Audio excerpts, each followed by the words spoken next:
Okay guys, I had a couple of extra ideas as to how this might work and some things that I had found out. What I had done is in Lightroom, I found an SD card straight out of the Mavic Pro and hadn't messed with the raw files in any way. If you look here, notice the detail in the shingles of the roof.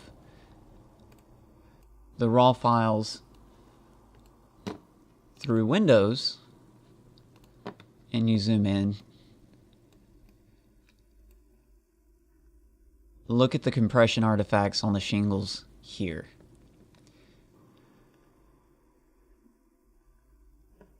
Yeah, big difference in quality. My thinking is that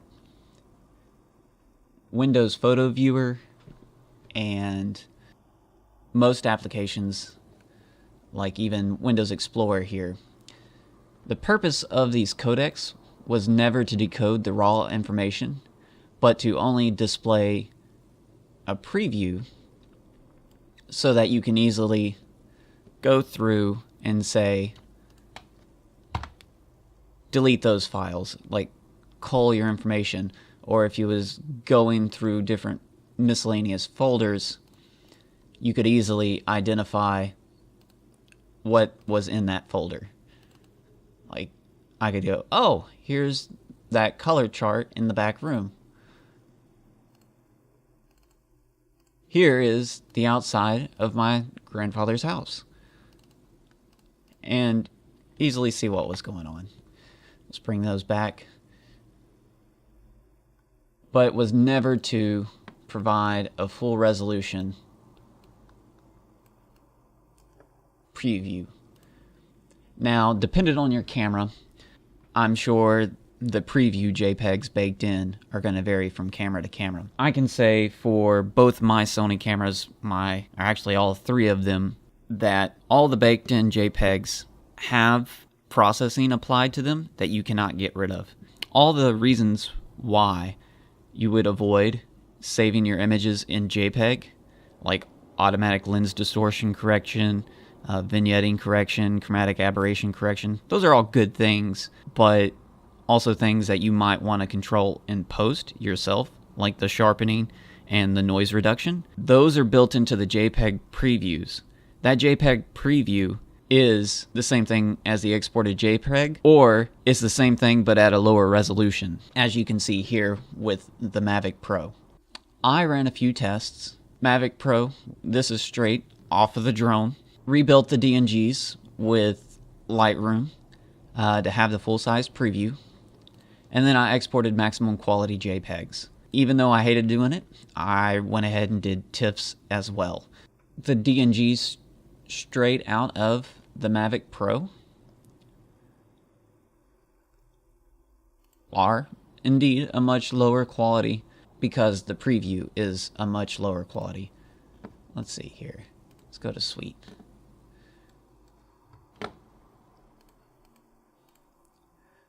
The model's only 1.4 million triangles.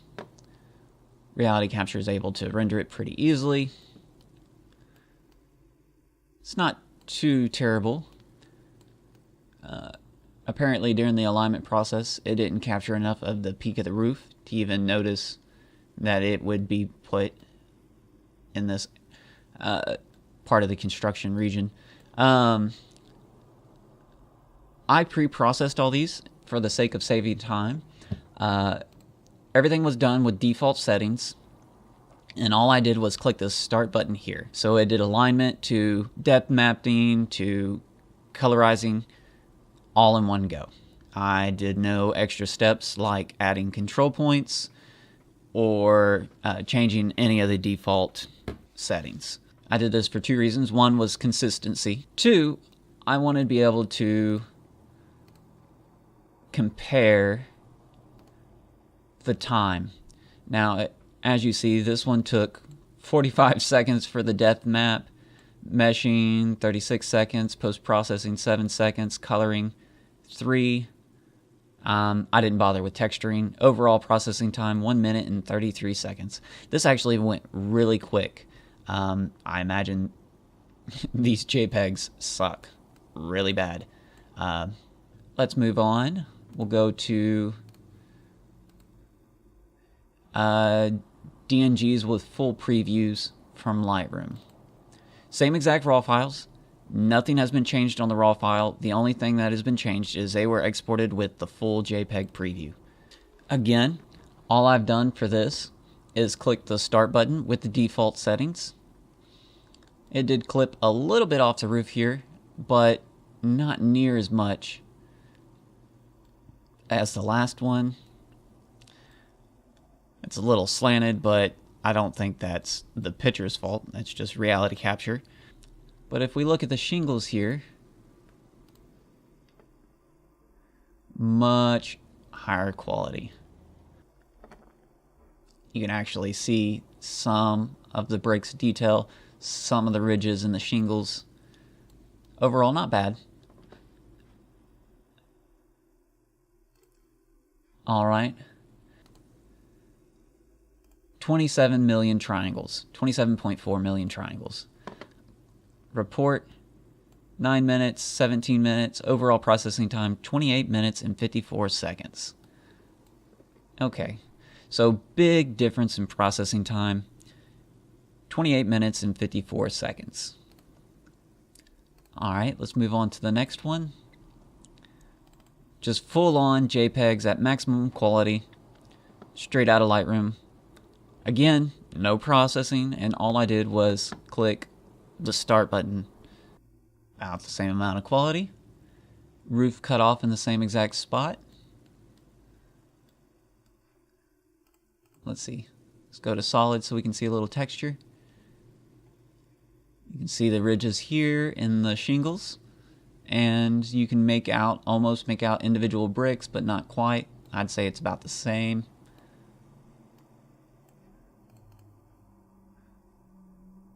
It's about the same quality. 27.4 million triangles again. 29 minutes and 54 seconds. I would say that's within the margin of error on processing time. And then just for completion's sake, I went ahead and ran TIFFs to see if there was any noticeable difference in quality. I should also mention that every time you run the alignment process, you will get a different result with the same exact pictures. I don't understand why.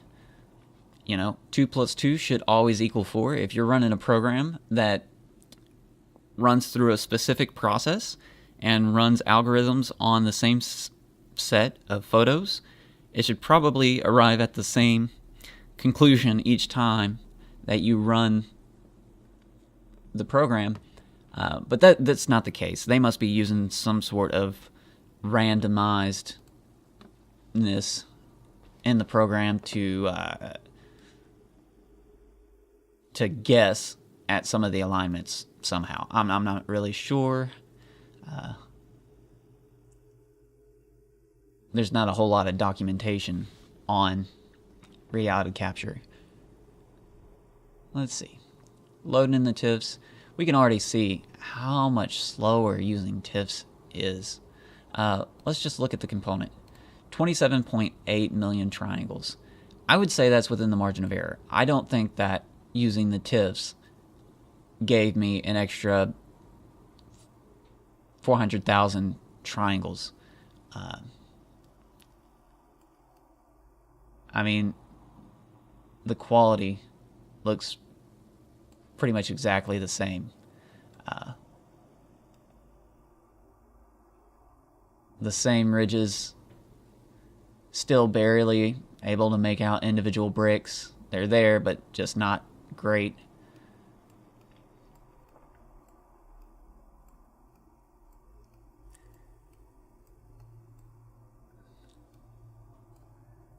And this time it didn't cut off the cap of the roof.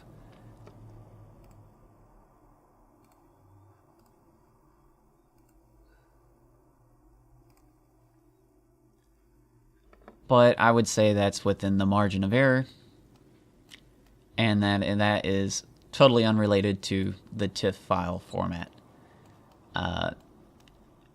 To demonstrate what I'm saying, let's open a new project, open folder, go to the original Mavics pictures because they processed within a minute. So this is easy enough. Align images. Let's just click the start button. It only takes a minute and 30 seconds anyways. Let's see what happens.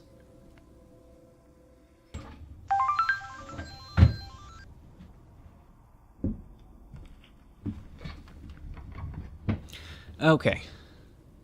Let's see what differences we can notice, if any. Still chopped off the top of the roof. Still 1.4. 14.09956. Here, actually, we'll try it again. That's 1409956.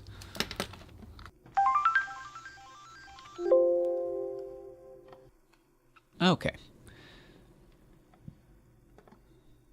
Let's see again.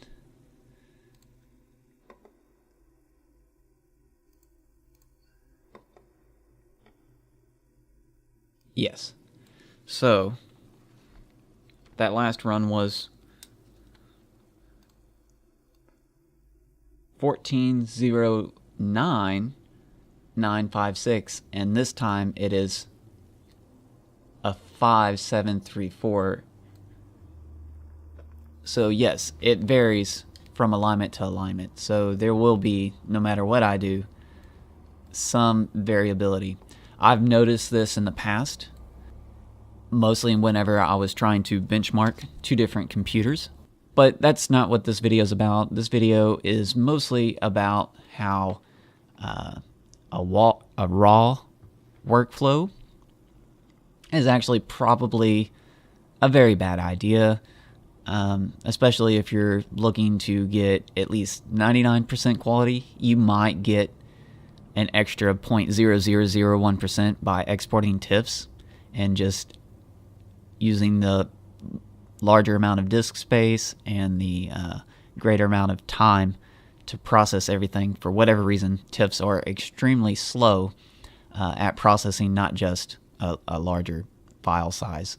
But using the RAWs right out of camera is probably not a good idea, depending on the manufacturer of the camera and how the codec that you install interprets that data, because it seems that Reality Capture is in no way processing the raw data outside of the way the codec functions. And those codecs were, I'm going to assume, designed for just allowing Windows to quickly preview the files as a thumbnail and then maybe even open it up in the Windows preview apps. But they were never designed to be a full resolution raw interpreter in any way. And Reality Capture has never claimed to be a raw interpreter. As a matter of fact, I have their website pulled up here, and nowhere on the website, if I click read more, does it say anything about raw processing here. It's not something that they brag about. So I can go here and I just searched for raw. You can see 0 out of 0. So I'll give them kudos for that. It is nice that it is there, that it has the ability to read the raw files in a pinch, and that they don't actually advertise it because it is an inferior way to process your files, much like maybe using the draft or preview button would be. A quick and easy way to find out in the field just by using the raw. You don't have to worry about exporting. It seems to be extremely fast. You can see that these process in under a minute because they're a very low resolution picture, and I'm still able to get a result Even though it's subpar, it is a result and gives me a good idea of what I'll be able to achieve in the future and that my coverage is good enough. So yeah, that's pretty much it. I would not use RAW files in this way. I would just export full quality JPEGs or have Lightroom rebuild with full size JPEGs built in. It appears that doing it this way might save you some disk space. You get to keep the RAW file while having the benefits of 100% quality of the JPEG. So you're saving a little bit of disk space, but no time at all, because you have to go through that export process. And whether you're exporting a separate set of JPEGs or rebuilding the DNGs, it's about the same amount of time. So if you guys have any tests of your own, let me know, because I'm genuinely curious. Yeah, that's it. Signing off. See you guys later.